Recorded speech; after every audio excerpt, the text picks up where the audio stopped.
Olá, meus queridos e queridas, tudo bem com vocês? No vídeo de hoje, com um tom um pouquinho mais sério, mas não tão fora do padrão, porque senão eu perco minha identidade, né? Eu não consigo fazer coisas muito sérias. Eu vim conversar sobre o maior assunto do momento, coisas que não é novidade pra ninguém, até porque estamos passando por uma pandemia mundial.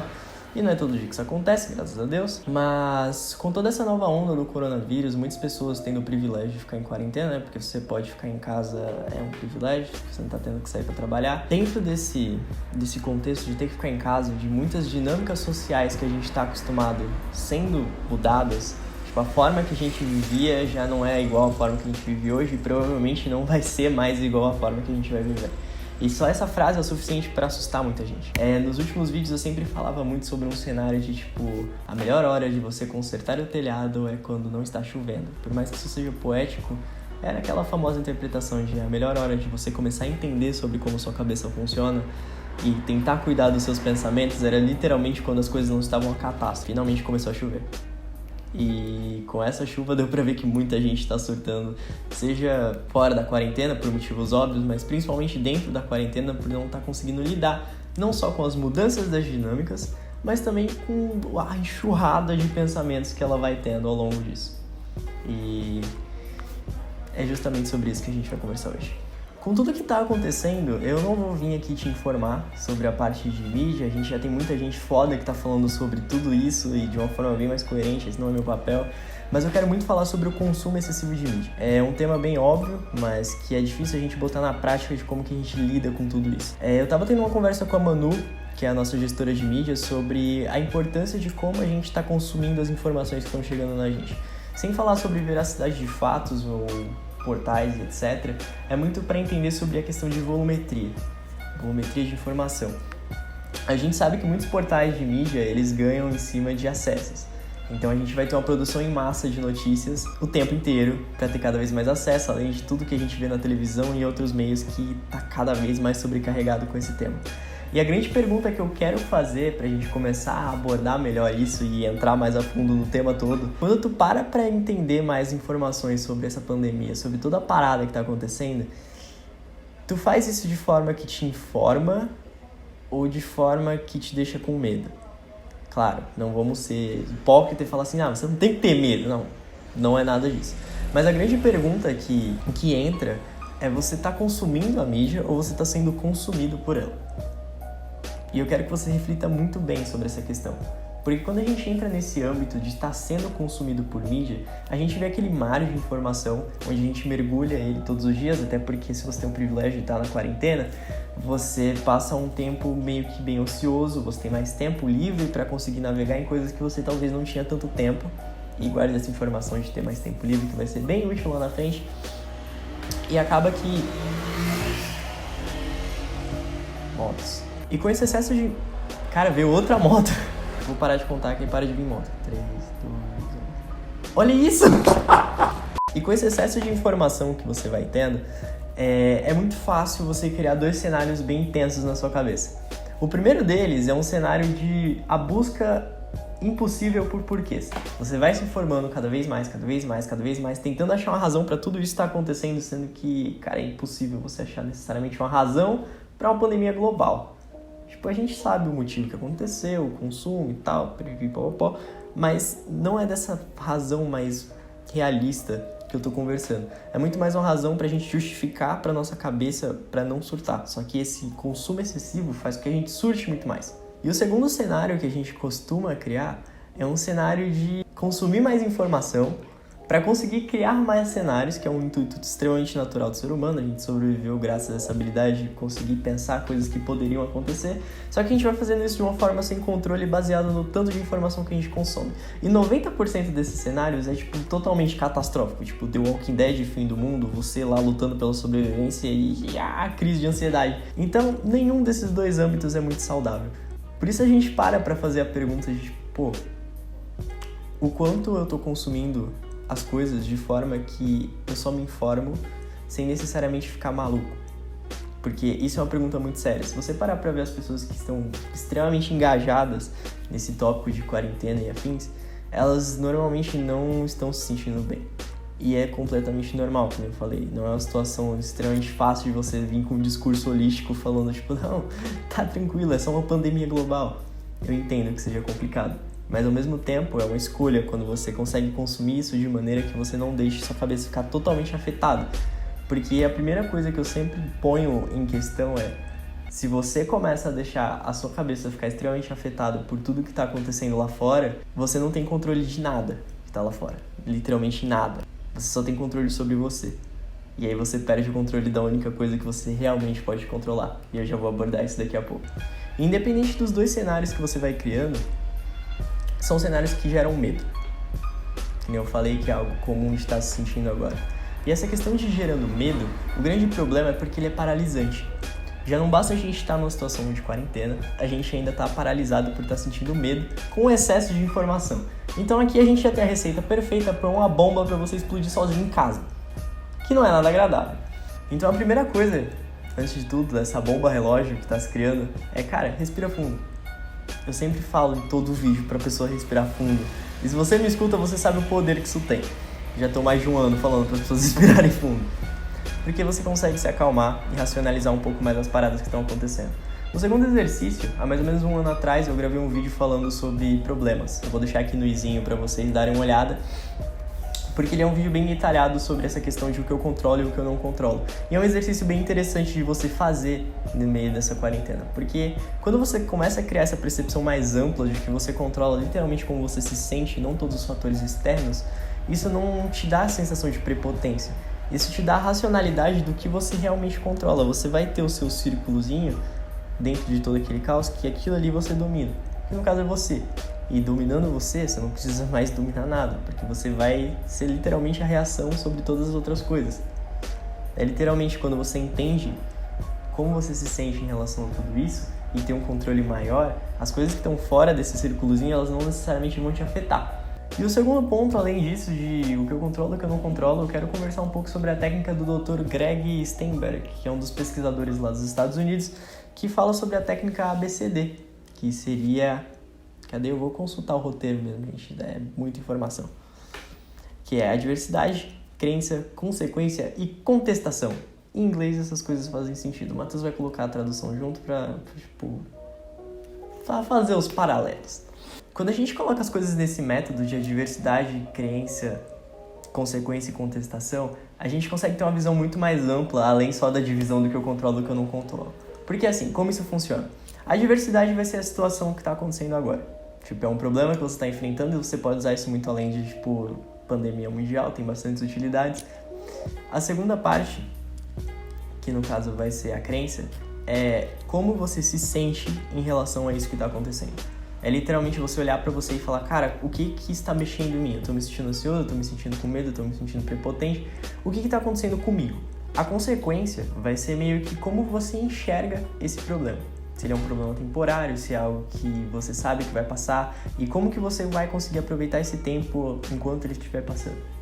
Porque literalmente essa é a melhor forma de você enxergar qualquer pandemia global, até porque a gente já passou por várias. Tem até aquela teoria de que todo ano 20 dá alguma coisa, 1920 foi a gripe espanhola, mais ou menos assim. Então a gente sobreviveu a muita coisa e não quer dizer que vai ser diferente dessa vez. Então é sempre importante montar nesse contexto. E se você acha que não é um problema temporário, que vai demorar muito para passar, é a parte de contestação. Beleza, quando a gente para pra pensar nas consequências de um problema, normalmente, lembra daquele cenário que eu comentei anteriormente? Eles são muito piores do que necessariamente a consequência em si. A gente deixa as coisas extremamente bizarras a um ponto extremo e quando meio que elas acontecem, elas não chegam a ser tão devastadoras. Porque essa é a forma que a nossa mente achou para nos proteger. Ela cria uma consequência extremamente bizarra pra gente criar uma defesa muito maior e quando vai ver um cenário menor. Porque isso ajudou bastante na nossa sobrevivência e a gente tem isso lá no fundo do nosso cérebro. Eu não vou entrar em tantos detalhes aí porque já vai para neurociência e fisiologia. Então, pá. Mas tendo isso em mente, quando a gente entende que a gente cria consequências muito piores, e com certeza, o cenário atual ele é bem preocupante. Não vamos tirar esse mérito e botar um discurso motivacional bizarro. Mas também a gente tem que ter a parte racional de entender que já passamos por diversas crises. E você, como ser humano, consegue se adaptar a muitas situações. Você é é uma máquina que consegue sobreviver a diversas adversidades. Então a gente não pode esquecer de colocar esse problema em perspectiva. A primeira perspectiva é aquilo de, é um problema temporário. Todos os problemas são temporários, não tem nenhum problema que seja infinito. Uma hora alguma coisa tem que acontecer e isso acaba. Então, colocando essa perspectiva primeiro, que é um problema temporário, e botando em perspectiva também toda a nossa capacidade de se adaptar, as consequências bizarras que a gente começa a criar sobre tudo isso, elas são bem menores. Porque esses dois exercícios que eu passei, tanto o ABCD quanto isso de separar o que você controla e o que você não controla, são literalmente para você sair dessa zona de medo. Porque esse medo não é necessariamente o maior problema. Ele é problemático porque ele deixa as pessoas paradas. Você se paralisa muito mais pensando sobre o que vai acontecer do que fazendo alguma coisa. E isso que começa a gerar ansiedade. Uma coisa muito importante que eu fui entender dentro dessa quarentena é que, cara, a ação alivia muito a ansiedade. Muito mesmo. E para conseguir contextualizar isso de uma forma menos teoria, eu vou contar a história, que é uma das que eu gosto pra caramba também. Eu não sei se vocês conhecem o Zorro, um super-herói até que famoso, já foi mais famoso na época dele. E dentro da história do Zorro, pouquíssimas pessoas conhecem que quando ele foi treinar na caverna com o mestre dele, o Dom que, velho? Dom Diego. Quando ele foi treinar na caverna com o Dom Diego, ele passou por um treinamento muito intensivo, que era basicamente o quê? O Dom Diego fazia um circo em volta dele, um círculo bem pequenininho, e ele tinha que ficar por horas e horas e horas lutando dentro daquele círculo. Ele ficava muito tempo lutando, treinava, pó, tomava um pau, levantava, voltava, até o ponto que ele conseguia lutar tranquilamente dentro daquele círculo pequeno. E cada vez que ele dominava um círculo menor, Dom Diego fazia com que ele treinasse um círculo maior. E cada vez mais esse círculo se expandia, ele treinava mais, dominava esse círculo maior e passava para um próximo maior.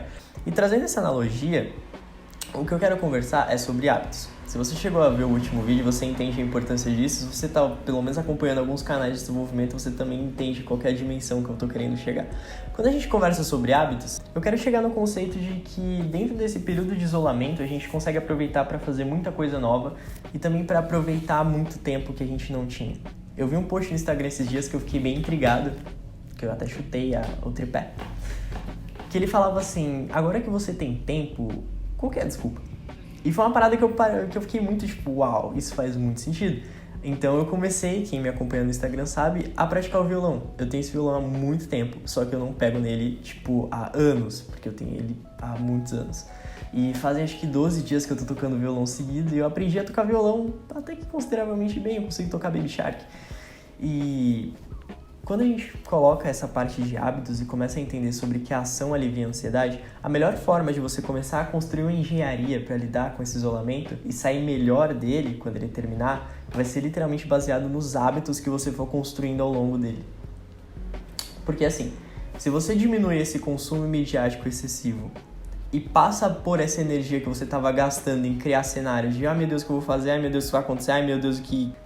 E começa a fazer coisas produtivas para você conseguir se desenvolver em várias coisas, conseguir aprender novas coisas e conseguir fazer coisas que você não fazia antes da quarentena, você não só sai daqui melhor, como você se sente muito mais tranquilo, você não tem aquele tempo de ficar maquinando loucura. E esse é um período perfeito para você conseguir desenvolver essas habilidades que você nunca parou para tentar ou talvez nunca teve tempo. Por mais que seja um pouquinho complicado de se organizar no começo, agora vai ficar bem mais fácil pela disponibilidade que a gente já tem. E quando eu falo sobre isso, além de toda aquela questão de aliviar a ansiedade e você se desenvolver como alguém melhor, é super importante considerar não fazer isso como uma forma de te pressionar, porque senão você só vai se sentir pior ao quadrado. É muito sobre você achar maneiras de aliviando essa tensão, se desenvolvendo ao mesmo tempo. Porque além de... É aquele ganho de mão dupla que eu comentei, de tanto aliviar a ansiedade quanto conseguir desenvolver algo novo. Essa é a melhor maneira que eu encontrei de conseguir enxergar esse período que a gente tem em casa, porque querendo ou não, a gente não tem muitas coisas que a gente controla dentro desse isolamento. A única coisa que a gente vai controlar vai ser necessariamente como a gente vai se sentir e as coisas que a gente consegue fazer dentro de casa. Então eu enxergar isso como uma maneira de me melhorar para quando isso terminar é algo extremamente motivador. É algo que faz com que eu aproveite um tempo que eu nunca tive para fazer as coisas que eu sempre quis fazer. E a forma que eu enxergo tudo isso é como se fosse um grande recomeço, sabe? É como se eu pudesse aproveitar esse tempo que eu nunca tive para fazer as coisas para me melhorar numa forma que eu nunca consegui fazer antes. Só que dessa vez é um recomeço que acontece num capítulo muito maior, numa escala muito maior. E para terminar esse vídeo, acho que a melhor coisa que eu posso falar é literalmente sobre isso, sobre recomeços. Esse período de isolamento, quando a gente para pensar e olhar tudo o que está acontecendo, em vez de deixar só aquela visão maluca que a gente está cada vez consumindo de catástrofe e fim dos tempos, eu gosto muito de olhar para isso como se fosse um grande recomeço para todo mundo, para tudo na real. A gente está vendo uma reconstrução de dinâmicas que a gente nunca imaginou que ia acontecer, uma quebra de paradigmas que talvez a gente nunca tenha pensado em quebrar, e principalmente a gente está vendo um respiro para quem mais precisava, que talvez fosse o nosso planeta. A gente viu várias notícias legais, como a diminuição da emissão de CO2 vindo da China, golfinhos no canal da Itália. E se você é de São Paulo, cara, tá dando pra ver as estrelas no céu à noite. E se você mora aqui a vida toda igual eu, você sabe que isso não é uma coisa muito fácil de acontecer, porque o céu é extremamente poluído. Então, quando eu paro pra pensar sobre isso de recomeço, nunca teve um tempo onde as pessoas foram tão empáticas umas com as outras. Tipo, de tentarem se manter em casa, tentarem se manter isoladas para conseguirem prevenir ou proteger a vida de outra pessoa.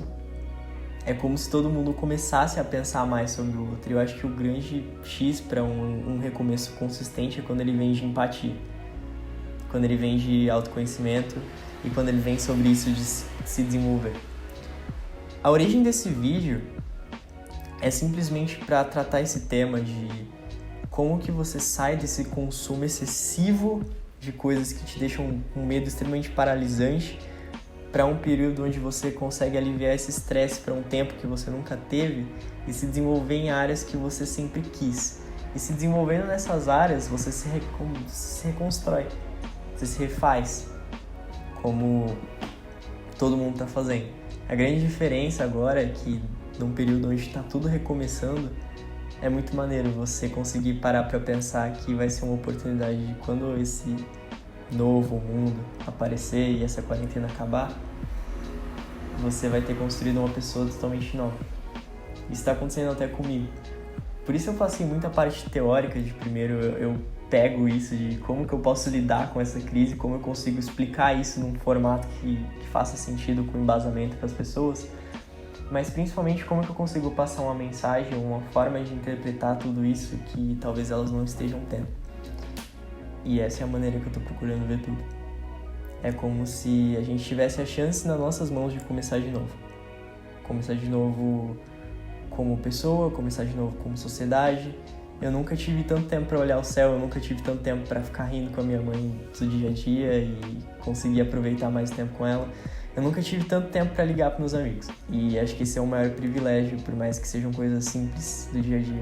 Eu nunca tive tanto tempo para aprender a tocar um instrumento. E eu espero que esse vídeo sirva para você não só como um grande guia de conselhos para você lidar com essa quarentena, mas também para você pensar sobre os seus recomeços. É uma grande oportunidade para você ser quem você sempre quis ser. E vai ser incrível você poder mostrar isso para todo mundo quando tudo isso acabar. Porque no final, sempre acaba. Meu nome é Norma, essa é a Ana Jovem, e eu espero que vocês tenham gostado.